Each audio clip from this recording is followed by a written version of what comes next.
Hi guys. Hello बच्चा party. कैसे हो आप सब लोग?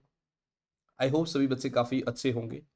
माय डियर स्टूडेंट्स, तो यार वो एग्जाम्स का जो टाइम है ना, ये जो एग्जाम्स का जो प्रेशर है ये आ चुका है हमारे ऊपर। अब ये लास्ट टाइम पे ना हमें ये देखना रहता है कि हम प्रिपरेशन कैसे कर रहे हैं। ये सब बताने के लिए मैं यहाँ पर आया हूँ। उससे पहले गाइज, मेरा नाम है विनोद कुमार बहल और मैं आप सभी बच्चों का अपने इस चैनल में एक बार फिर से स्वागत करता हूँ।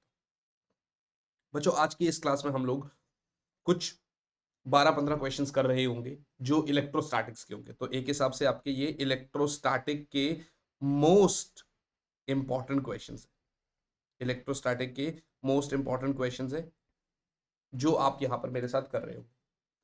तो आप लोगों को क्या करना है, लाइव सॉल्व करना है। आप वीडियो को पॉज करो, पहले खुद से सॉल्व करो, उसके बाद आंसर चेक करो वेदर यू आर राइट और रॉन्ग। राइट। ये जो हैंडल दे रखा है नीचे, फिजिक्स ऑन टिप्स, तो ये हमारा एक टेलीग्राम चैनल है by the name of physics on your tips. तो आप सर्च करेंगे, जैसे ही आप सर्च कर लेंगे बच्चे, आपको टेलीग्राम चैनल मिल जाएगा फिजिक्स ऑन टिप्स। आप उसको ज्वाइन करिए और वहां पर आपको बहुत सारी इंपॉर्टेंट क्लास के नोट्स, लिंक्स, अपडेट सब चीज मिल रहा हो। चलते हैं यार, है ना। तो ये रहा बच्चों हमारे पास सबसे पहला सवाल। क्या क्वेश्चन है ये? In the process of charging the mass of negatively charge body is what. Charging के प्रोसेस में देखो भाई, जब भी आप बॉडी को चार्ज कर रहे हैं, नेगेटिवली चार्ज का मतलब समझ रहे हैं आप? नेगेटिवली चार्ज का मतलब समझ रहे हैं आप? नेगेटिवली का मतलब है कि भाई उस पे इलेक्ट्रॉन आ रहे हैं, मानी एक्सेस ऑफ इलेक्ट्रॉन्स है। इलेक्ट्रॉन्स प्लस में है वहां। अब क्योंकि इलेक्ट्रॉन्स का कुछ चार्ज होता है, तो जब इलेक्ट्रॉन्स आ रहे हैं तो आप ये यहां पर कह सकते हैं कि यस, मास इंक्रीजेस। नेगेटिवली चार्ज बॉडी का मास बढ़ता है, इंक्रीज होता है। So yes, the mass of negatively charge body is increases. हल्का बहुत कम होता है बट बढ़ता है, मतलब बहुत कम मात्रा में बढ़ता है, लेकिन हाँ बढ़ता है। Next, for Coulomb force to be operative, the least size of atom will be. For Coulomb force to be operative, the least size of atom will be. Coulomb force का ऑपरेशन में आने के लिए एटम का least size should be 10 raise to the power -15 metre. The reason behind that is यार, आप देखो उसके अंदर अगर आप जाओगे तो न्यूक्लियर फोर्स जो है ना वो लगना स्टार्ट हो जाएगा, तब आपका कूलाम फोर्स ऑपरेटिव नहीं हो। तो कम से कम 10⁻⁻15 मीटर का तो होना मस्ट है। ठीक है ना। ये तो दो से बेसिक क्वेश्चंस थे जो थ्योरी, मतलब थ्योरी बेसिस पर क्वेश्चंस थे। हाँ, ये वाला इसको सॉल्व करना पड़ सकता है। ये जो थर्ड क्वेश्चन है, देखो क्या क्वेश्चन है। इसमें इन्होंने हमसे बोला है कि sir, A and B are two identical spherical charge bodies, ठीक है, which repel each other with the force of F. अच्छा, पहले आप पॉज करो, खुद से करो, ऐसे इस तरह के क्वेश्चन पूछे जाते हैं पेपर में। देखो, कह रहा है सर, दो आइडेंटिकल स्फेरिकल चार्ज बॉडीज है, ए और बी, एक दूसरे को, देखिए ये क्यू मान लेते हैं और ये भी क्यू मान लेते हैं, तो एक दूसरे के साथ एफ फोर्स लगाते हैं, which is K Q square by, मान लेते हैं आर दूरी पर है, तो K Q square by R square. एक दूसरे के साथ एफ फोर्स लगाते हैं, which is K Q square by R square. Third uncharged sphere of the same size is brought in contact with sphere B and remove. एक uncharged लेकर आ रहा हूं, या देखो यहां तो अपना क्यू रखा हुआ है, मैंने ना एक जीरो चार्ज वाला पार्टिकल को इस क्यू के साथ टच कर दिया, और जब भी हम टच करते हैं बेटा, तो यहां पर जो नेट चार्ज वाला फॉर्मूला होता है वो Q1 + Q2/2 हो जाता है। वो Q1 + Q2/2 हो जाता है।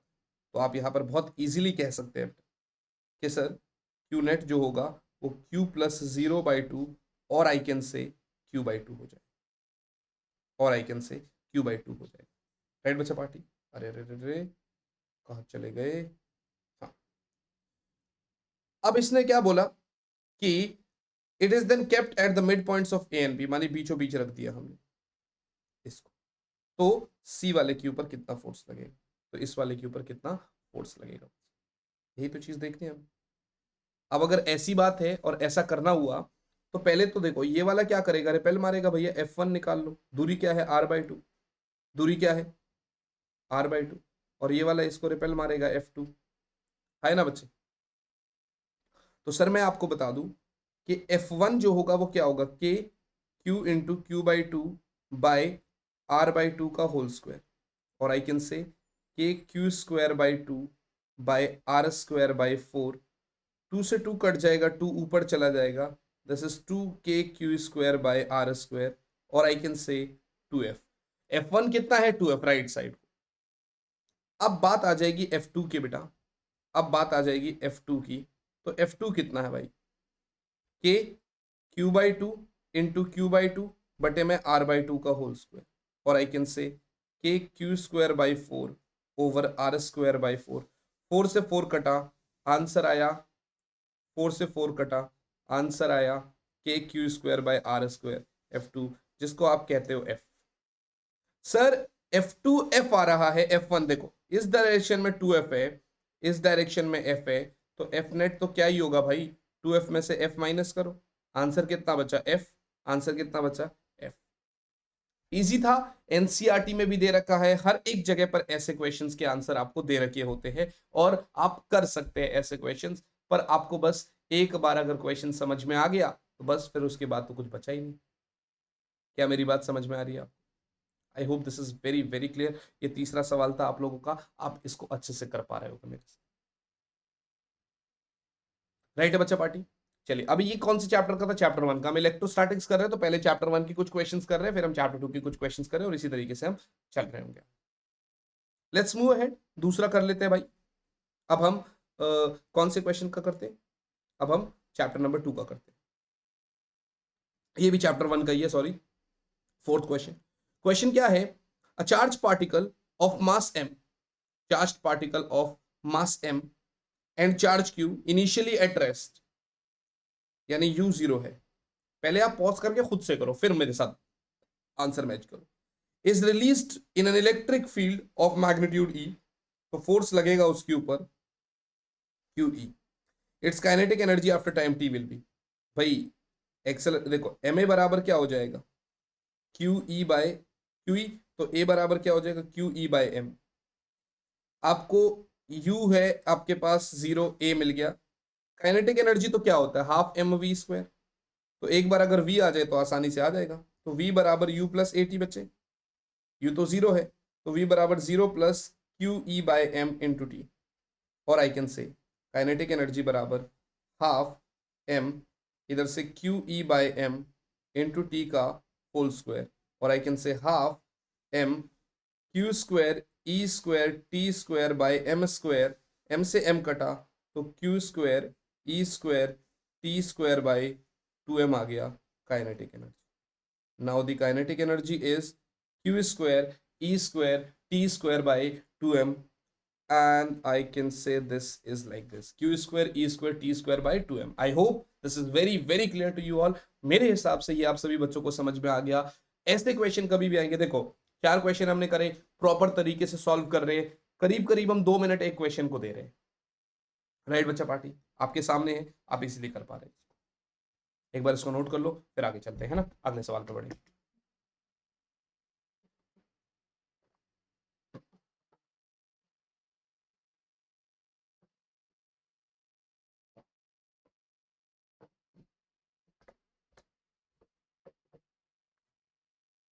राइट बच्चा पार्टी, ये कॉन्सेप्ट क्लियर है हमारा, ये हो गया। चलो ये बहुत अच्छी बात है, चलते हैं आगे बच्चों, 5वें सवाल की तरफ बढ़ेंगे। Question number 5।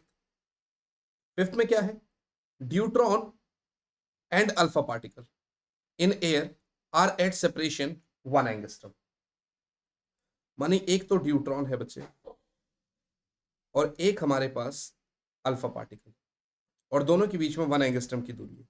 The magnitude of electric field intensity on alpha particle due to deuteron is. अब भाई देखो अल्फा पार्टिकल के ऊपर ड्यूट्रॉन की वजह से, देखिए इलेक्ट्रिक फील्ड क्या होगा, force upon charge particle, charge of alpha लग जाएगा, या सीधा सीधा कह दो यार E बराबर KQ/R²। भैया ड्यूट्रॉन का जो चार्ज होता है ना वो सिंपल उतना ही होता है, इतना ही जितना बाकी इलेक्ट्रॉन या प्रोटॉन का होता है। मास में चेंजेस होते हैं वो अलग बात है। तो आप कह दो 9 into 10⁹ into 1.6 into 10⁻⁻19 divided by R² मानी 10⁻⁻10 इंटू 10⁻⁻10, और आई कैन से पॉइंट से भैया ये अपना क्या हो जाएगा, 9 इंटू 16 कितना हो गया,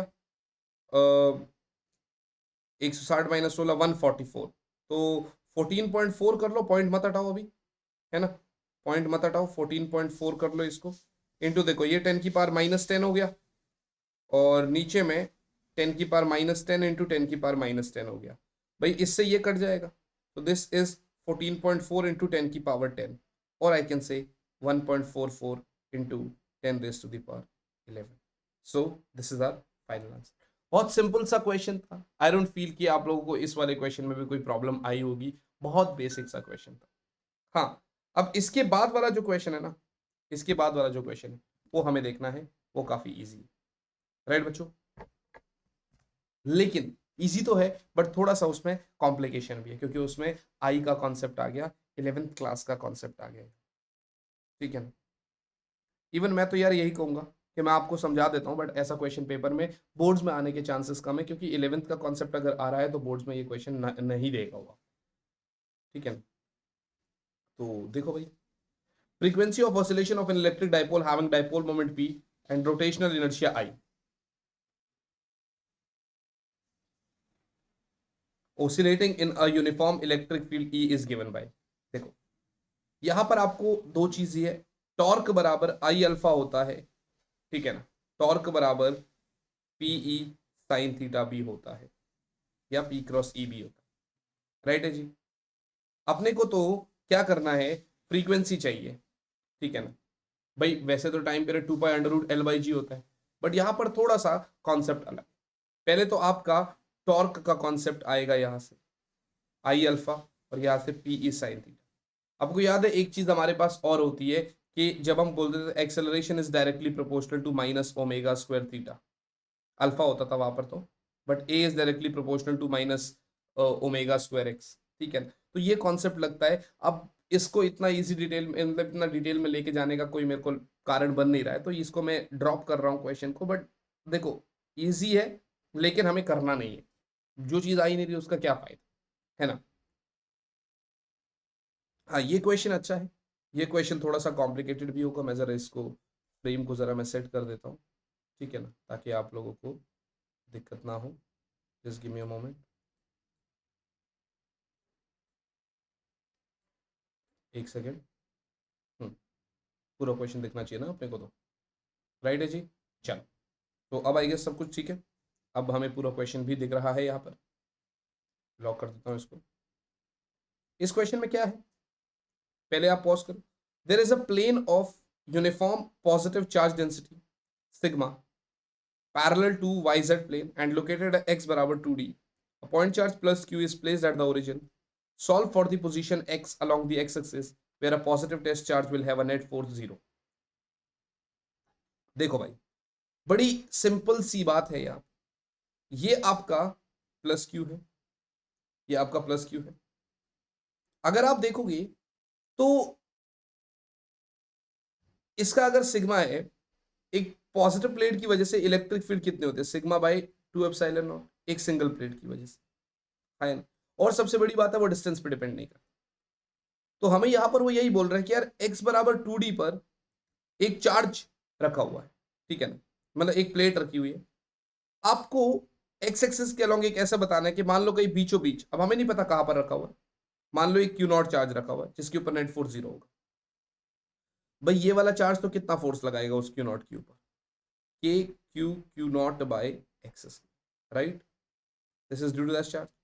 और ये शीट कितना फोर्स लगाएगा उसके ऊपर, क्यू नॉट इंटू ई, मनी मनी sigma by 2 epsilon naught into E बच्चे, sorry sigma by 2 epsilon naught into Q naught बेटा, ये होगा। दोनों को बराबर कर दो, K Q Q naught by X square will be sigma by 2 epsilon naught into Q not.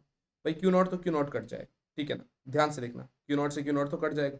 इधर से और चीज देखो आप, के की जगह 1/4 पाई एप्सिलॉन नॉट आ रहा है, इधर से क्यू बाई एक्स स्क्वायर बराबर सिग्मा बाई 2 एप्सिलॉन नॉट, बराबर सिग्मा बाई 2 एप्सिलॉन नॉट। अपने को एक्स चाहिए, एप्सिलॉन नॉट से एप्सिलॉन नॉट काटो, 2 से 2 काटो, तो अपने पास जो ये बचा है वो कितना बच गया, Q by 2 pi X square बराबर सिग्मा, तो एक्स स्क्वायर बराबर Q by 2 pi sigma, right. और आई कैन से सीधा सीधा x बराबर under root of Q by 2 pi sigma, Q by 2 pi sigma, right है जी। कोई प्रॉब्लम वाली बात तो यहाँ पर मुझे दिखाई भी नहीं देती, एंड आई गेस आप लोग इजीली इसको कर पाएंगे।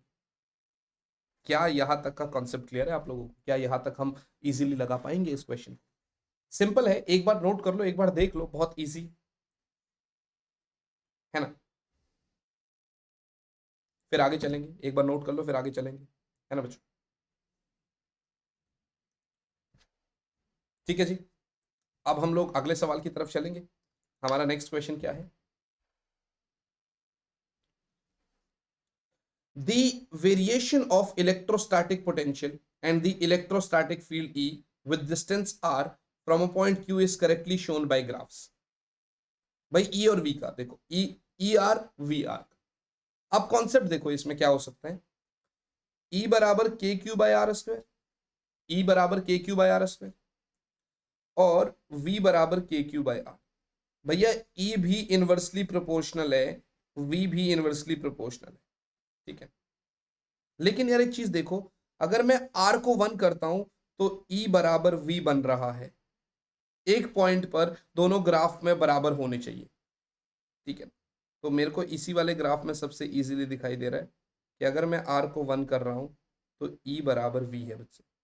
उसके बाद जैसे जैसे आप R बढ़ाएंगे तो आपका क्या होगा, ऊपर से मान लो E आ रहा था तो अब E क्या होएगा, आपका नीचे हो जाएगा ग्राफ और V का ग्राफ ऊपर हो जाएगा, क्योंकि क्योंकि आपका E is inversely proportional to R square। अगर R 2 होगा तो E will be KQ by 4, V will be KQ by 2।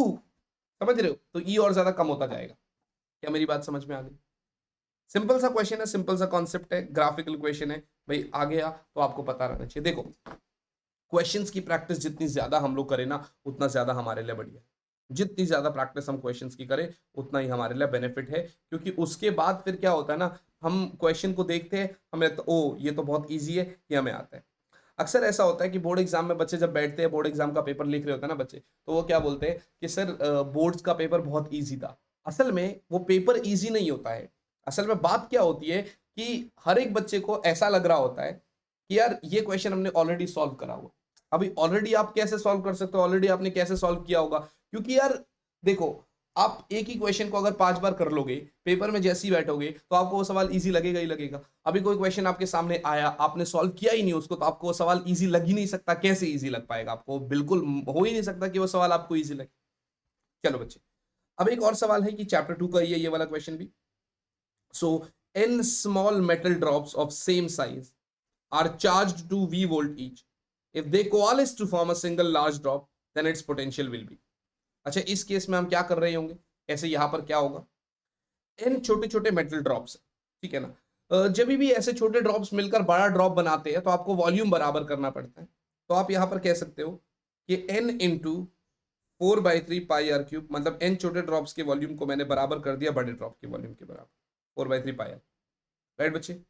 भाई इससे ये कैंसिल आउट हो गया, तो एन आर क्यूब क्या हो जाएगा, कैपिटल आर क्यूब का। एन आर क्यूब क्या हो जाएगा, कैपिटल आर क्यूब के बराबर। तो यहां से अगर मैं अंडर क्यूब ले लेता हूं तो N 1/3 into small R will be capital R हो जाएगा। N 1/3 into small R will be capital R के बराबर। राइट बच्चा पार्टी?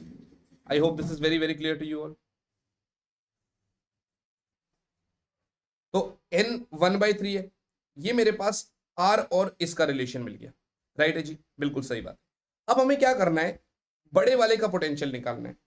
अगर मैं छोटे वाले का पोटेंशियल निकालूंगा तो कितना आएगा, K Q by R, yes not. अगर मैं छोटे वाले का पोटेंशियल निकालूंगा तो कितना आएगा, के क्यू बाई आर। आए ना बच्चे? बिल्कुल सही है। अब अगर मैं बड़े वाले का पोटेंशियल निकालूंगा तो कितना आएगा, K Q by capital R. और आई कैन से के क्यू कितना है, एन क्यू, कैपिटल आर कितना है, एन की पावर 1/3 इंटू स्मॉल आर। या यू कह लो के क्यू बाई आर तो है, इधर में एन है, नीचे 1/3, तो 1 में से 1/3 माइनस कर लो। तो this is K Q by R N की power 2/3, K Q by R N की पावर 2/3। तो दिस इज एन की पावर 2/3 इंटू वी स्मॉलर। ये रहा भाई v इंटू एन की power 2/3। I hope this is very very clear to you all बच्चे। Simple सा है, इजी क्वेश्चन था भाई। देखो, क्वेश्चन आपके सामने आया, आप एटलीस्ट क्वेश्चन को देखो कि यार क्या वो आप बना पाओगे कि नहीं बना पाओगे। और अक्सर क्या होता है ना, क्वेश्चन देखने में कभी कभार टफ लगता है, करना स्टार्ट कर देते हैं ना तो वो क्वेश्चन खुद ब खुद ईजी लगने लग जाता है हमारे लिए। तो हमें भी वही करना है, करना स्टार्ट कर देंगे तो वो बहुत खुद ब खुद ईजी हो जाएगा और उसको हम करते रहेंगे। राइट बच्चा पार्टी? तो this was a basic question. हम 9 क्वेश्चन कर चुके हैं अभी तक, करीब 20 मिनट के आसपास के टाइम है, हमें थोड़े से कुछ क्वेश्चन और करने, देखते हैं। राइट बच्चा पार्टी? सो अगले क्वेश्चन की तरफ बढ़ेंगे यार। तो नेक्स्ट क्वेश्चन क्या है हमारे पास? This is, if we carry a charge once around an equipotential surface in equipotential path, then work done by the charge is what? अरे भाई आप एक चीज देखो, इक्विपोटेंशियल पाथ है, इक्विपोटेंशियल का मतलब पोटेंशियल सेम है, यानी v1 v2। जब आपका डेल्टा v जीरो है तो वर्क डन तो क्या होता है, q इंटू डेल्टा वी, तो वर्क डन तो ऑटोमेटिकली जीरो हो गया। जब आपका डेल्टा वी जीरो है तो वर्क डन ऑटोमेटिकली ही जीरो हो गया। तो I hope this is also clear to you all. मेरे हिसाब से ये बात आप सभी बच्चों को समझ में भी आ गई और आपको अच्छी भी लग रही है। राइट है जी? चलिए अब हम बढ़ेंगे अगले सवाल की तरफ, which is our question number 11। देखिए क्या बोलता है, the velocity acquired by an electron starting from rest and moving through a potential difference v is shown by which of the following graphs.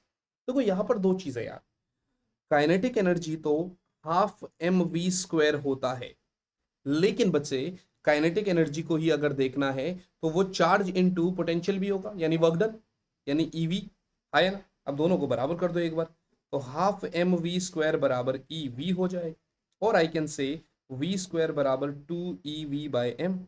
Right है जी?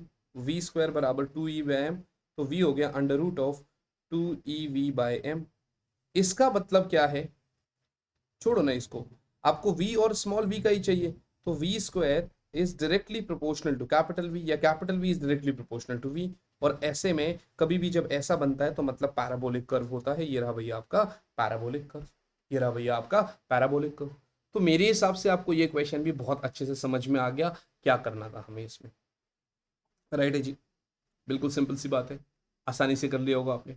चलिए बढ़ते हैं आगे अगले सवाल की तरफ। अगला सवाल क्या कह रहा है हमसे कि sir, in a certain charge distribution all points has zero potential can be joined by a circle S। ठीक है sir, points inside S have positive potential and points outside S have negative potential। a positive charge which is free to move is placed inside S। देखिए भाई पहले question को पूरा पढ़ो, क्योंकि कभी कभार क्या होता है ना, ऐसे लंबे क्वेश्चन जब हम पढ़ते हैं ना तो अपने को तकलीफ हो जाती है, हम क्वेश्चन को ही गलत डिकोड कर लेते हैं, उसका आंसर गलत ऑटोमेटिकली निकल जाता है। बात समझ में आ रही कि नहीं आ रही? तो एक बार आप लोग क्वेश्चन को अच्छे से पढ़ लो। राइट है जी? जब हम क्वेश्चन को पढ़ रहे हैं ना तो इसको देखो, बड़ी सिंपल सी बात है यार। All points zero potential can be joined by circle S, मानी यहां पर आप देखो पोटेंशियल क्या है, जीरो है, बिल्कुल ठीक है। एस के मतलब देखो, एस के अंदर पॉजिटिव पोटेंशियल है, ये जीरो हो गया। कह रहा है सर एक पॉजिटिव चार्ज है जो अंदर मूव कर रहा है, क्या करेगा वो? बड़ी सिंपल सी बात है यार, देखो चार्ज हमेशा higher to lower potential move करता है। अंदर पॉजिटिव चार्ज है तो पॉजिटिव से सरफेस की तरफ जाएगा, सरफेस जीरो है, बाहर कम होता जाएगा। तो बट ऑफ वैसे कभी ना कभी वो चार्ज उस सरफेस को क्रॉस करेगा ही करेगा, बिकॉज उसकी ये प्रॉपर्टी है कि उसको higher to lower potential move करना पड़ेगा। तो यस बच्चों, यस बच्चों, it must cross S at some time, it must cross S at some time. क्या मेरी बात समझ में? It must cross S at some point. I hope this is very very clear to you all बच्चे। Right है जी? क्या मैं आगे बढ़ सकता हूँ? बिल्कुल क्लियर है यहाँ तक, आगे बढ़ते हैं। चल now next, sir a dipole is placed, dipole is placed parallel to the electric field. Dipole को इलेक्ट्रिक फील्ड के पैरेलल हम रख रहे हैं। मानी ये देखिए, ये अपना इलेक्ट्रिक फील्ड है, ये अपना इलेक्ट्रिक फील्ड है, ठीक है ना, ऐसे करके, और हमने डाइपोल को पैरेलल रख दिया। यानी यू कहो कि डाइपोल फिलहाल इलेक्ट्रिक फील्ड के साथ 0 डिग्री एंगल बना रहा है, यानी थीटा इज 0 डिग्री। राइट है जी? सही है sir. If work done in rotating the dipole by 60 degree, theta 1 theta 2 आपका 60 डिग्री है, ठीक है ना, कुछ डब्ल्यू है मान लेते हैं, यहाँ पर लिखा नहीं है, बस कुछ डब्ल्यू है, ठीक है ना। तो वर्क डन क्या है?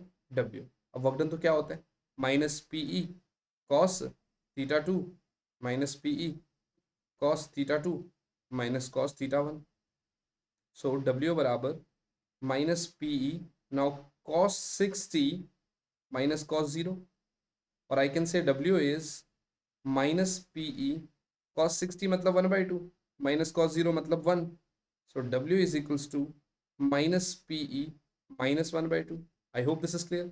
Or I can say W is equals to plus PE by 2 plus PE by 2.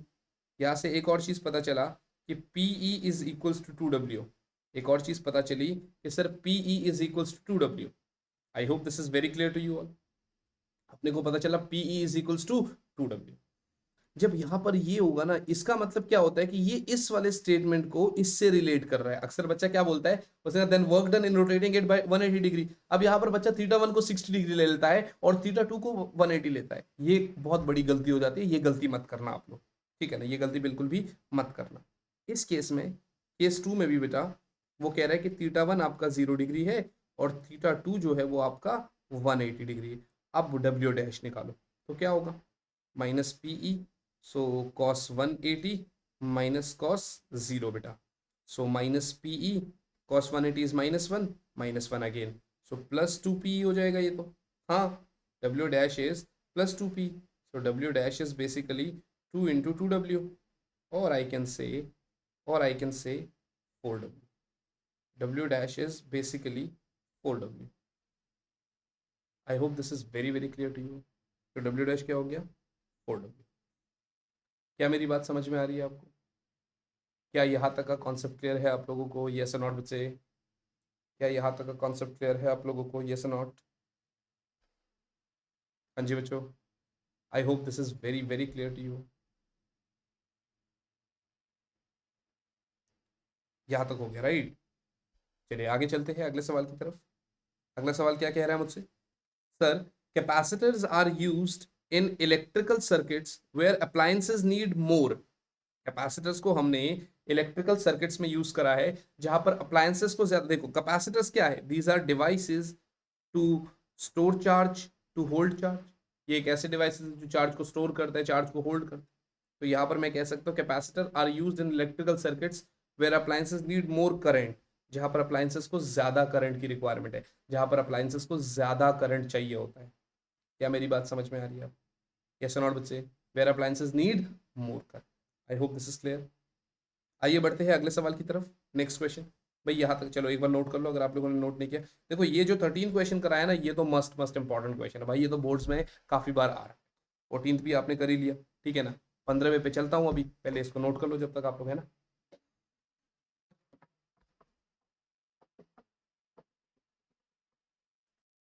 तो नेक्स्ट क्वेश्चन की तरफ चलते हैं यार फिर।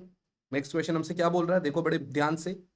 नेक्स्ट क्वेश्चन बोल रहा है कि सर अगर हम यहाँ पर देखेंगे equivalent capacitance between A and B, हम रेजिस्टेंस का भी पहले एक वीडियो कर चुके हैं यहाँ पर, ठीक है। अब हमें बेसिकली ए और बी के बीच में इक्विवेलेंट कैपेसिटेंस बता, हमें बेसिकली ए और बी के बीच में इक्विवेलेंट कैपेसिटेंस बता, कैसे बताएं? बड़ी सिंपल सी बात है यार, बहुत ही ज्यादा सिंपल सी बात है।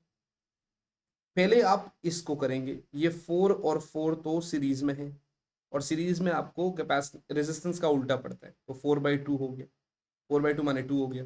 ये 2 और 4 पैरेलल में हो जाएगा तो 6 हो जाएगा, आया ना भाई। ये 4 था, इसके साथ ये 2 था, और इसके साथ यहाँ पर सीरीज में है, तो 4 और 4 का 2 हो गया फिर से, तो 2 4 और 2, यानी ये अप्रोक्सीमेटली आपका क्या बन गया, 8 microfarad. So yes guys, this is your final answer. Final answer क्या है, 8 microfarad. I hope this is very very clear to you, right बच्चे? फाइनल आंसर क्या है हमारा, 8 माइक्रोफैरड। आगे बात समझ में, यहाँ तक कोई प्रॉब्लम वाली बात तो है नहीं वैसे भी। चलिए बढ़ेंगे अगले कॉन्सेप्ट की तरफ, अगले सवाल की तरफ। अगला सवाल क्या कह रहा है मुझसे, question number 16, for the given circuit the equivalent capacitance between P and Q. मैं तो यही कहूंगा यार, इस क्वेश्चन को ना आप लोग कर लो पहले, और मैं आपको टाइम दे रहा हूँ इसको करने के लिए, क्योंकि यार ये वाकई में काफी इंपॉर्टेंट क्वेश्चन है, काफी अच्छा सवाल। देखो यहाँ पर अक्सर बच्चे कंफ्यूज आते हैं। वैसे मैं आपको बता दूं तो इसका तो मैंने आपको कॉम्बिनेशन बता रखा है, किसका, इस 3 का, यहाँ तक, ठीक है। कैसे पैरेलल में लगता है भाई, बार बार तो बताना ठीक ही नहीं है, क्योंकि ऑलरेडी काफी बार बता चुका हूं। तो ये तो लग गया पैरेलल। अब बात ये आती है बच्चे कि जब ये जो पोटेंशियल है वही ये इक्वी पोटेंशियल वायर होती है, तो ये भी पोटेंशियल, सेम पोटेंशियल, है ना। इसका मतलब क्या आप ये नहीं कह सकते कि ये जो कनेक्टेड है वो इस वाले से कनेक्टेड है? तो ये एक्चुअली इनका कोई काम ही नहीं होता, इसको बोलते हैं शॉर्ट सर्किट हो जाना। इसको बोलते हैं बच्चे शॉर्ट सर्किट हो जाना। क्या मेरी बात समझ में आ रही है? यहाँ पर कहानी हो गई शॉर्ट सर्किट। इन दोनों कैपेसिटर का कोई काम ही नहीं बचा हमारे पास, क्योंकि भाई करंट को रास्ता मिल गया, वो सीधा यहाँ से करते करते निकल के यहाँ चला गया, बीच में जाने की कोई जरूरत नहीं थी। राइट है जी। और ऐसे क्वेश्चन में अक्सर बच्चे फंस जाते हैं। तो ये सी है और ये भी सी है, तो असल में ये हो गया आपका 3C, और उसके साथ सी सीरीज में, तो this is 3C into C by 3C plus C, और I can say 3C square by 4C, और I can say this is 3C by 4। So this is 3C by 4। And I hope बिल्कुल easy question है, बिल्कुल easily आपको ये बात समझ में आ गई जो भी मैं बोलने की कोशिश कर रहा। राइट बच्चा पार्टी?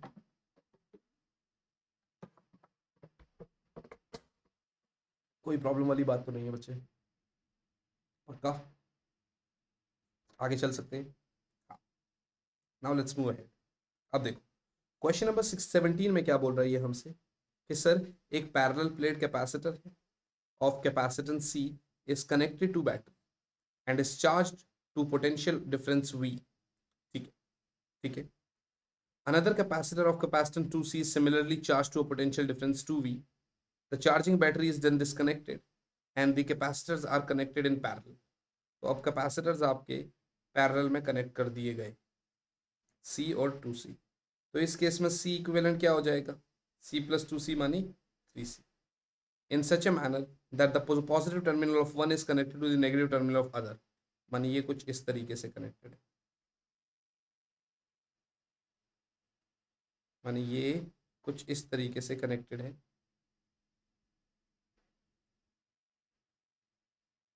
भैया ये आपका V मान लो और ये आपका 2V मान लो, तो V नेट क्या बचा? 2V माइनस V, यानी V रह गया। तो U क्या रहेगा? Half C equivalent into V net का स्क्वायर, यानी half into 3C into V square, और you can say 3/2 CV square, और you can say that this is 3/2 CV square. Simple सा क्वेश्चन था, पता नहीं 6 लाइनों का सवाल था, लग रहा था पता नहीं ये कैसे होगा, इसका क्या मतलब है, what is the meaning of this question. But 1 minute में आप लोगों ने इसको डिकोड करके डाल दिया, 1 मिनट में आप लोगों ने इसको करके बता दिया कि इसका क्या आंसर है। राइट बच्चों?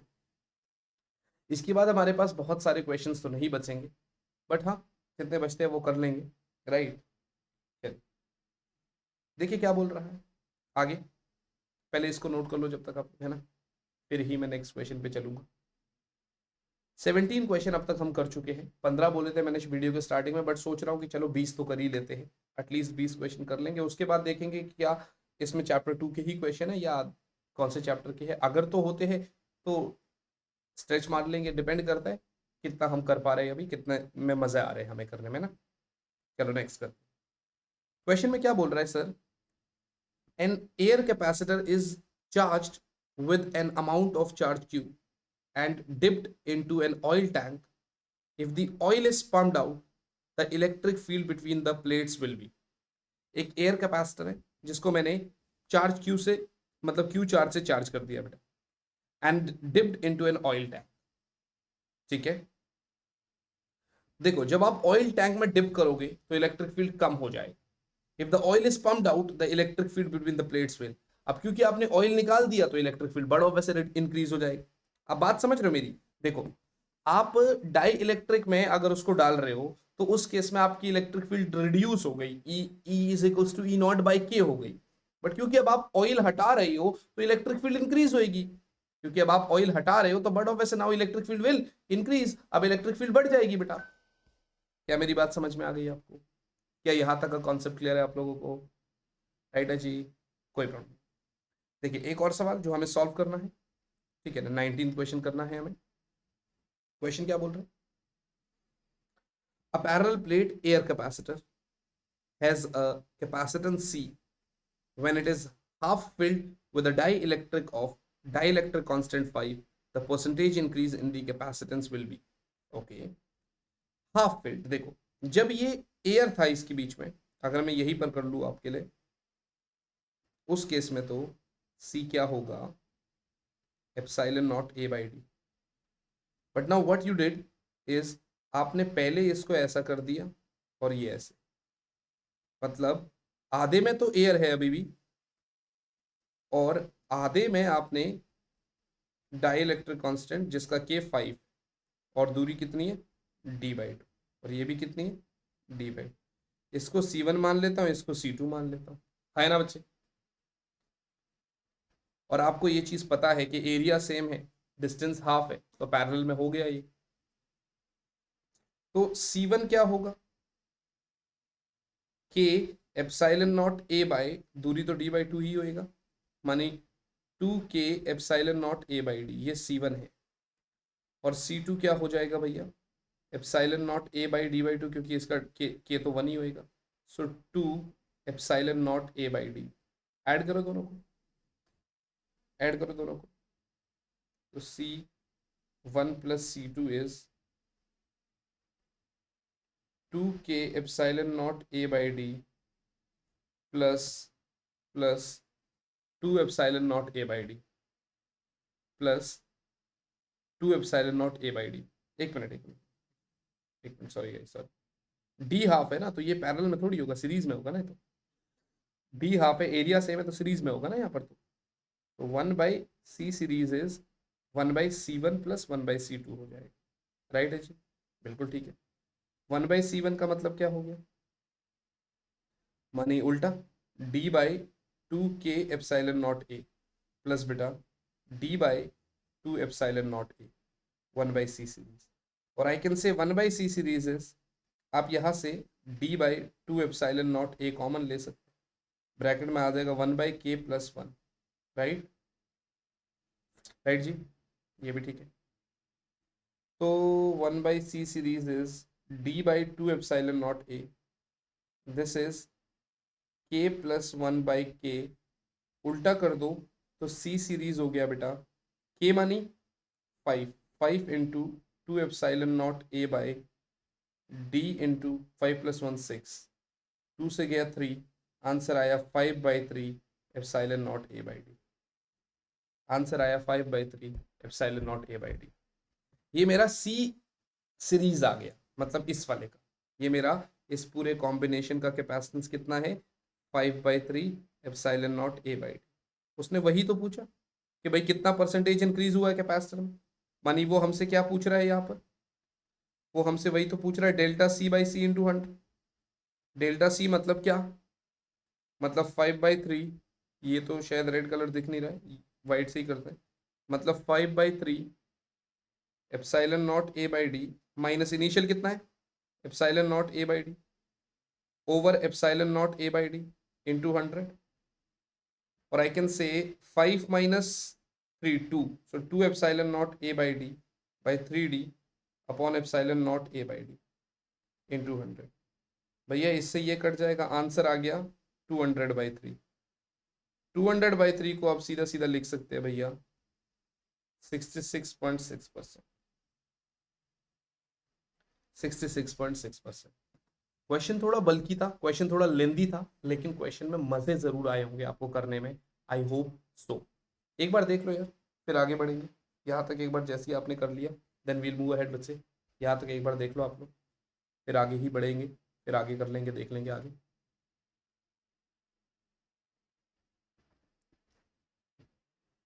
राइट बच्चा पार्टी,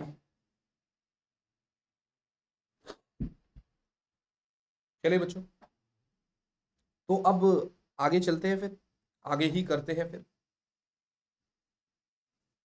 तो अब आगे चलते हैं और आगे ही करते हैं। देखो बच्चों, इतना हमसे हो गया और इतना हमने कर लिया अच्छे से।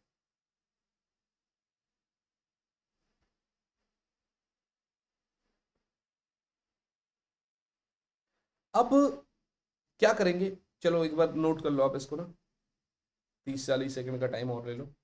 फिर 20वां सवाल,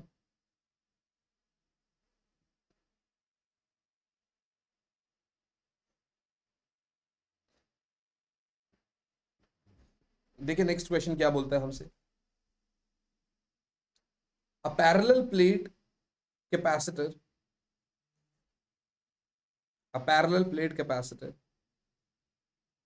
of plate area A separation D is filled with dielectric as shown in the figure। Okay, figure हमारे पास है ही नहीं, तो हमें इस क्वेश्चन को ड्रॉप करना पड़ेगा भाई। फिर बस फिगर नहीं है तो ये क्वेश्चन को हमको वैसे भी ड्रॉप करना पड़ेगा। बट अभी तक हमने कायदे से 20 क्वेश्चंस करे, ठीक है ना। और अब क्यों मेरा मन पता नहीं क्यों ऐसा बोल रहा है कि 20 हमने कर लिए हैं, ये जो बाकी क्वेश्चंस है ना ये एक्चुअल थर्ड चैप्टर के हैं। तो एक काम करते हैं, 20 यहाँ पर करके मैं रिकॉर्डिंग को पॉज कर दे रहा हूँ।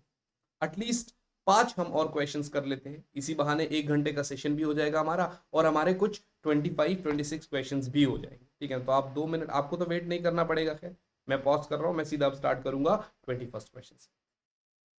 तो यस गाइस, तो यार देखो 20 क्वेश्चन हम ऑलरेडी कर चुके हैं। अब मैं क्या कर रहा हूँ, चैप्टर 2 की ही मैंने एक फाइल मेरे को मिल गई यहाँ पर, मैंने वो खोल ली। अब हमारे पास करीब 20 मिनट के आसपास का सेशन और बचा है। इस 20 मिनट में हम देखते हैं हमसे कितने क्वेश्चन होते हैं, 5, 10, 15 जितने भी हो पाएंगे उतने हम कर लेंगे, क्योंकि इस पेज पे हमारे पास करीब 80 क्वेश्चन के आसपास है। देखो क्या बोल रहा है, sir how much work is required to carry a 6 microcoulomb charge from the negative to the positive terminal of 9 volt battery. अब ये तो आपको पता है V बराबर के क्यू बाई आर होता है, ठीक है ना। वर्क पूछ रहा है, वर्क डन होता है आपका Q इंटू वी, पोटेंशियल दे रखा है, चार्ज दे रखा है, मैंने 6 इंटू 10 की पावर -6 और 9, तो ये आ गया 54 इंटू 10 की पावर -6 जूल। और अगर इतने ही इस तरीके से सवाल होंगे तो यार मैं 20 ही कर लूंगा। देखते हैं, कुछ टफ भी होंगे, कुछ बीच में थोड़े से लेंदी भी होंगे। टफ तो खैर क्या ही कहूंगा मैं, टफ तो कोई भी क्वेश्चन नहीं होता, अगर हमें आता है तो वो ईजी होता है, बस थोड़ा लेंदी हो जाता है उसका सोल्यूशन, राइट।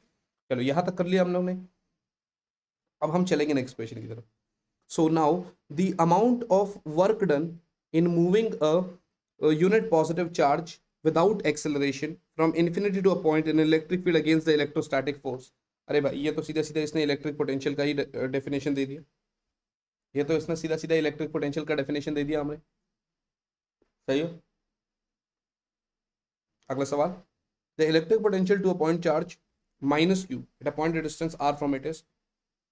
देखिए पोटेंशियल एक स्केलर क्वांटिटी होता है, ठीक है ना, तो V आपका -KQ/R हो जाएगा, तब V आपका -KQ/R हो जाएगा, राइट बच्चा party. I hope this is very very clear to you. अगला point, the potential at a point due to a positive point charge due to a positive charge of 100 microcoulomb at a distance of 9 metre is what. At a distance of 9 metre is what.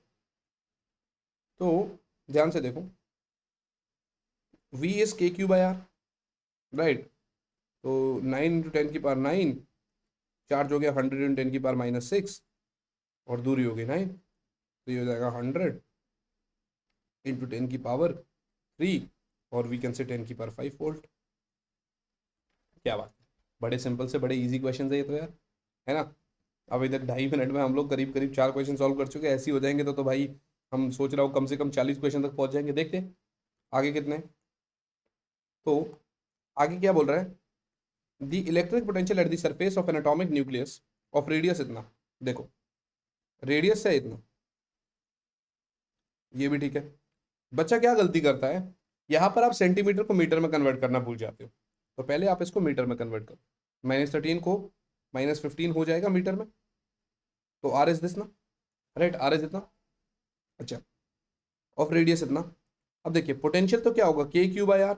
अब Q है तो इसलिए आप लिखोगे K into ZE/R, यानी 9 into 10 की power 9। Z का मतलब क्या है 50, और 50, और E मतलब 1.6 10 की पावर -19, और नीचे में R हो गया, R मानी 9 इंटू 10 की पावर -15। बेटा 9 से 9 कट जाएगा, आपके पास आएगा 5 से 16 5 80 इंटू 10 की पावर -10 प्लस 15, और आई कैन से 80 इंटू 10 की पावर 5, और आई कैन से 8 इंटू 10 की पावर 6 वोल्ट।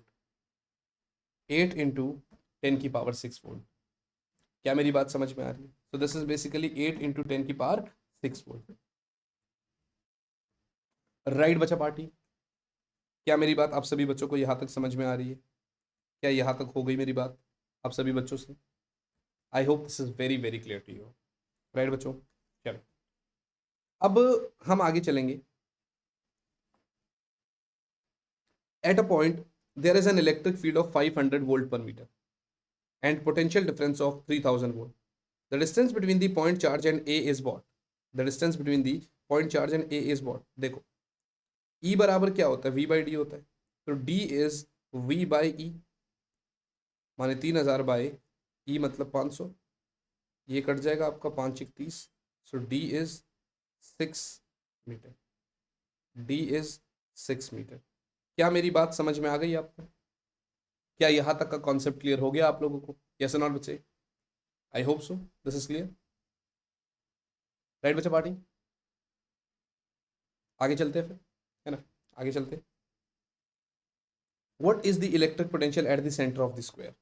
देखो भाई, प्लस के क्यू बाई आर माइनस के क्यू बाई आर, माइनस के क्यू बाई आर प्लस के क्यू बाई आर, ये स्केलर है, डायरेक्शन का कोई खेल है ही नहीं, तो भाई सेंटर पे जीरो, तो भाई सेंटर पे जीरो बेटा, ये हो गया आपका कहानी, सेंटर पे जीरो, राइट बच्चा पार्टी? यहां तक भी कोई प्रॉब्लम नहीं है हमारे पास। हम करीब 27 क्वेश्चंस यहाँ पर आज की इस क्लास में कर चुके हैं आपका, गौरव बच्चा पार्टी। चलिए आगे चलते हैं फिर, 8वां सवाल, the variation of electrostatic the variation of electrostatic potential V and the electrostatic field E with distance R from a point charge Q is correctly shown in graphs। ये अभी हम ऊपर सेम क्वेश्चन कर चुके हैं, तो इसको करने की कोई ज़रूरत नहीं है भाई, ये सेम क्वेश्चन हम ऊपर कर चुके हैं, राइट बच्चों? अगला सवाल, विच of the following is not true? ध्यान से देखना भाई, नॉट ट्रू, ट्रू नहीं बोल रहा, नॉट ट्रू बोल रहा है, कौन सा गलत है, ध्यान से देखना, फिर से बोलो कौन सा गलत है बच्चे। So for a point charge, for a point charge the electrostatic potential varies as 1 by r। भाई v बराबर के क्यू बाई आर, हाँ बिल्कुल सही बात है ये, दिस इज ट्रू। भाई आंसर सही नहीं है ये, ऑप्शन ट्रू है, आंसर सही नहीं है ये, ऑप्शन ट्रू है, राइट बच्चे? For a dipole the potential depends on the position vector and the dipole moment vector, yes this is also true, this is also true. The electric dipole potential varies as 1 by r largest, ना ना ना भाई, आपका जो v होता है वो के पी बाई आर स्क्वायर होता है एट लार्ज डिस्टेंस, तो यही वाला ऑप्शन है जो नॉट ट्रू है। For a point charge the electrostatic field varies as, हाँ ये होता है। देखो बच्चे, हम ना यहाँ पर ये खिलवाड़ नहीं कर रहे आपके साथ कि 4 ऑप्शन है, ओके बेटा C option is the correct answer, अरे भाई सी करेक्ट है बट ए बी और डी को भी तो पढ़ेंगे, उसका भी तो मतलब समझ में आना चाहिए, what is the meaning of those options. अगर उनका मतलब ही नहीं पता तो क्या फायदा फिर, तो उनका मतलब भी जानना बहुत जरूरी है हमारे लिए, राइट बच्चा पार्टी? क्या यहां तक का कॉन्सेप्ट क्लियर है? बिल्कुल सही बात है सर। अगला सवाल, 2 points charges of इतना एंड इतना are placed at a points A and B, if P and Q are the 2 points lying on the perpendicular bisector of line A B. अच्छा, ये डाइपोल है बेटा, ये एक डाइपोल है, ऐसे चार्जेस रखे ए और B, then work done in taking a charge of 5 microcoulomb, तो भैया वर्क डन क्या होगा, Q into V delta V. अब यहाँ पर जो v होगा यहाँ पर भी वही v होगा, डेल्टा वी जीरो है यहाँ पर, जब डेल्टा वी जीरो हो गया तो वर्क डन तो ऑटोमेटिकली जीरो हो गया, आया ना बच्चे? जब डेल्टा वी जीरो हो गया तो वर्क डन तो ऑटोमेटिकली जीरो हो गया। और इसी के साथ हमारे, जहां पर मैं बोल रहा था कि 20 के बाद 5-6 क्वेश्चन और कर लेंगे, 10 क्वेश्चन अब तक हम कर चुके हैं, यानी 30 क्वेश्चन अब हम इस क्लास में लगा चुके। लेट्स सी आगे कितने कर सकते हैं। 11वां सवाल, n small metal drops of same size are charged to V volt each, if they coalesce to form a single large drop then its potential will be। ये जस्ट अभी हम कर चुके हैं पीछे, Vn2/3, Vn2/3, ये जस्ट अभी पीछे कर चुके हैं। A spherical drop of mercury having potential 2.5 volt is obtained as a result, यानी V बिगर 2.5 है, यहां पर बच्चा गलती करता है, V स्मॉलर को 2.5 मान ले, मर्जिंग 125 ड्रॉपलेट्स, n कितना है 125, the potential of the constituent droplet, V small पूछ रहा है। अब या तो आप इसको पूरा लंबे तरीके से करो भाई, बड़े वाले का वॉल्यूम छोटे ऐसे करके, बट ये बहुत ही लंबा हो जाएगा, मैं वैसे ही बता देता हूँ। आपने अभी तो करा V बिग बराबर V स्मॉल इंटू एन की पावर 2/3, आया ना? तो 2.5 बराबर ये चाहिए अपने को, n मानी 125 की पावर 2/3, कंप्रेस मारो इसको, 2.5 बराबर V 5 की पावर 3 की पावर 2/3, 3 से 3 कट जाएगा, 2.5 बराबर 25v, तो v बराबर 2.5/25, और आई कैन से 1/10, और आई कैन से 0.1। तो v कितना हो गया भैया? 0.1 volt. I hope this is very very clear to you. Right बच्चा पार्टी, यहाँ तक तो किसी बच्चे को कोई प्रॉब्लम नहीं है। तो v कितना हो गया हमारा? 0.1 वोल्ट। राइट बच्चों, any problem, any issue you guys can tell me? मेरे हिसाब से कोई प्रॉब्लम नहीं है, हो गई बात है। Got it guys? आगे देखो क्या बोलते हैं। Electric field and electric potential inside a charge spherical shell are. भाई शेल के अंदर इलेक्ट्रिक फील्ड कितना है? इलेक्ट्रिक फील्ड कितना है भाई? 0 होता है। बट पोटेंशियल इज नॉट 0, क्योंकि पोटेंशियल तो कांस्टेंट होता है, सरफेस तक जाते जाते कांस्टेंट होता है, उसके बाद वो इनवर्सली प्रोपोर्शनल होता है। तो E is 0 but V is not equal to 0, ये भी बात ध्यान रखना। राइट बच्चों? Next, a hollow conducting sphere is placed in an electric field produced by point charge placed at P, shown in the figure. Let VA, VB, VC be the potential at A, B, C respectively. यार एक बात बताओ, एक ही surface पे दूरी same है, तो मैं तो यही कहूँगा VA बराबर VB बराबर VC। अब देखो इससे रिलेटेड कोई ऑप्शन है क्या? हाँ है ना, VA बराबर VC, ऑप्शन मिल गया, D is the correct answer. Option मिल गया, D is the correct answer बच्चों। क्या यहाँ तक की कहानी क्लियर हो गई आप लोगों को? I hope so.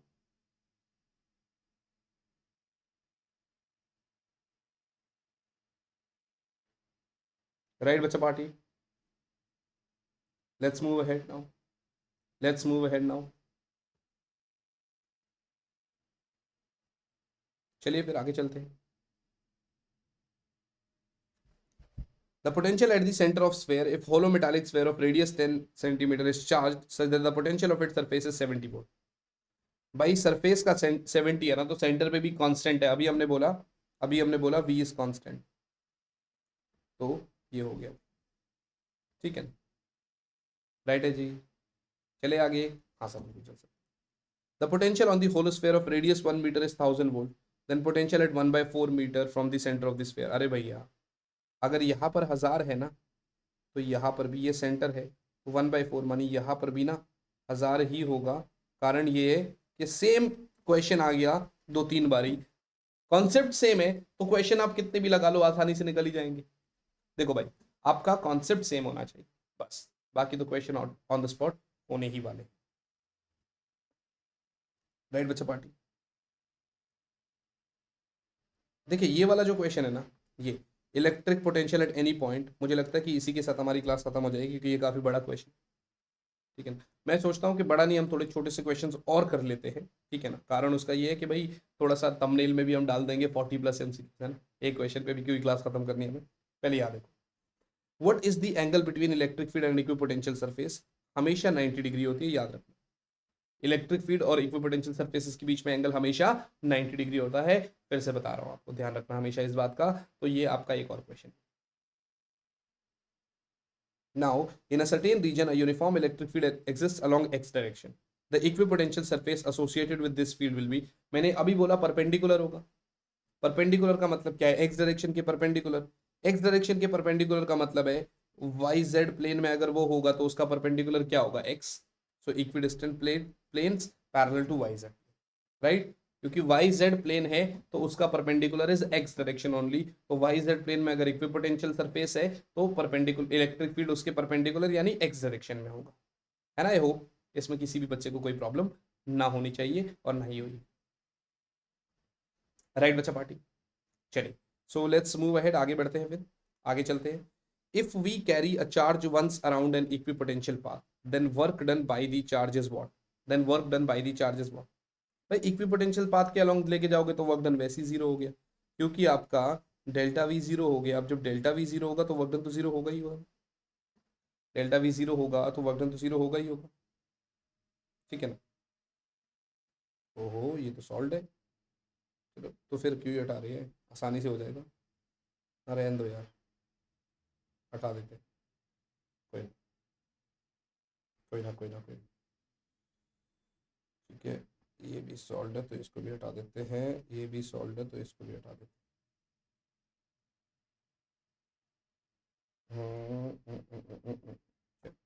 Let's see हमसे कितने क्वेश्चन हो पाते हैं। वैसे मुझे लगता नहीं कि हम 2-3 से ज़्यादा और कर पाएंगे, तो ज़्यादा क्या ही मिटाना आगे। देखते हैं। तो mass of proton is 1840 times mass of electron. Proton का मास इलेक्ट्रॉन के मास का 1840 टाइम्स। ठीक है। It is accelerated through a potential difference of, भाई पोटेंशियल क्या है, 1 किलो वोल्ट।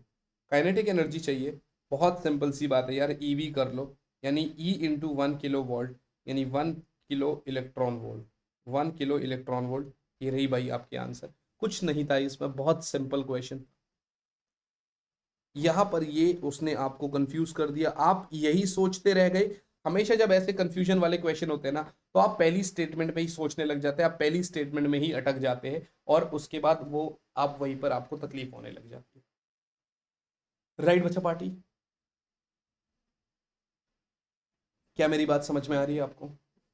क्या हम आगे चल सकते हैं? हाँ बिल्कुल।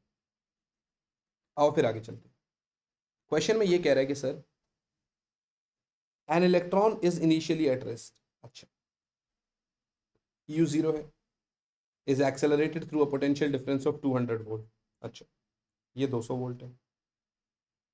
So that it acquires velocity, velocity भी दे रखा है 8.4 10⁶। आपको E/m का वैल्यू चाहिए। कुछ नहीं करना भाई, ½ mv² भी काइनेटिक एनर्जी है, और E इंटू वी भी काइनेटिक एनर्जी है, दोनों को बराबर कर दो बस। ½ mv² बराबर EV। ठीक है, ये स्मॉल v ले लो। आपको क्या चाहिए, E/m। तो भैया v²/2 इंटू कैपिटल V बराबर E/m। तो भैया E/m बराबर v² मानी 8.4 इंटू 10⁻12 हो जाएगा, divided by 2 into potential is 200। 2 से गया 4.2, 2 से गया 100, ये 4.2, पॉइंट पॉइंट से 100 और नीचे आ गया, तो आंसर आ गया 42 इंटू 42 इंटू 10⁻12 -4 8। है ना? तो ये आपका यही होगा सॉल्व करके, ना करके देख लो करना है तो। 2 दूनी 4, 2 4 8, 4 दूनी 8, 4 4 16, 4 6 7 1764, तो 1.764 11 हो जाएगा। 1.764 इन 10⁻11 हो जाएगा, क्योंकि 8 + 3 11 हो गए। Yes, this is the correct.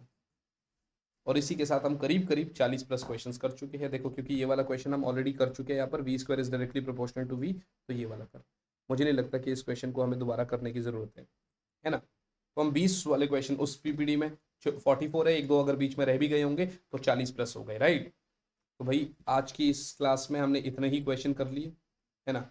और बस अभी एक बार ही आप लोगों को लेके चल रहा है मैंने, कहाँ पर वो दिखा देता हूँ एक बार। हाँ, देखो, आपने मेरे साथ इतने सारे क्वेश्चंस कर लिए। अगर आपको अच्छी लगी वो क्लास तो आप मुझे बताना, और कौन से चैप्टर के क्वेश्चन चाहिए, ठीक है ना, वो भी बताऊंगा। एक बार कमेंट कर दिया करो, मैं तो देखो सिलेबस पूरा लेके आऊंगा, बट आप कमेंट करोगे तो आपको भी सही लगेगा। सो गाइज, मेरा नाम है विनोद कुमार बहल, और मैं आप सभी बच्चों को फिजिक्स पढ़ा रहा हूँ। CEO at AVJMS Educare Private Limited, running school project in Dwarka international school and visiting faculty at Alam road. बच्चों, आप अपना हैंड रेस कर सकते हैं कभी भी किसी भी समय पर, आप अपना हैंड रेस कर सकते हैं। इंडिया के टॉप एडुकेटर्स आपको यहाँ पर पढ़ाते हैं, ठीक है ना? इंडिया के टॉप एडुकेटर्स आपको यहाँ पर पढ़ाते हैं with proper regular doubt clearing session, answer writing session, exhaustive coverage of syllabus, batch courses, live test series, practice test. आप सभी बच्चों को कोड यूज करना रहेगा VK आर्मी। और अगर आप लोगों को चाहिए मेरी पर्सनल मेंटोरशिप, तो आपको लेना पड़ेगा आइकॉनिक सब्सक्रिप्शन, जहां पर आपको प्लस के तो सारे बेनिफिट्स मिलते ही मिलते हैं, मेरी personal mentorship, live doubt solving, weekly report, study planner और पेरेंट कनेक्ट भी। और आपको इन सब में यूज करना रहेगा कोड VK आर्मी। आपको इस सब कॉन्सेप्ट में यूज करना रहेगा code VK army. I hope this is very very clear to you all बच्चे, राइट बच्चा पार्टी? चलिए, तो कोड VK आर्मी यूज करना है आपको। और यार, सेशन को लाइक कर देना, चैनल को सब्सक्राइब, हाँ साथ ही साथ में टेलीग्राम चैनल जो है हमारा फिजिक्स ऑन योर टिप्स, उसको ज़रूर ज्वाइन कर लेना, क्योंकि ये टेलीग्राम चैनल पे आपको मिलता है बहुत सारा कंटेंट, बहुत सारी फ्री क्लासेस के लिंक, बहुत सारा प्यार, राइट बच्चों? और सेशन को यार लाइक करके अपने फ्रेंड्स के साथ शेयर करके इस सेशन को ज़्यादा से ज़्यादा प्यार दिखाना, ठीक है ना? हम आपसे मिलेंगे आप ही की अगली वीडियो में, आप ही की अगली क्लास में। टिल देन आज के लिए इतना ही रखते हैं। ऑल द बेस्ट बच्चा पार्टी। बाय गाइस, बाय और यस बच्चों। जय हिंद। Good night. बाय बच्चों।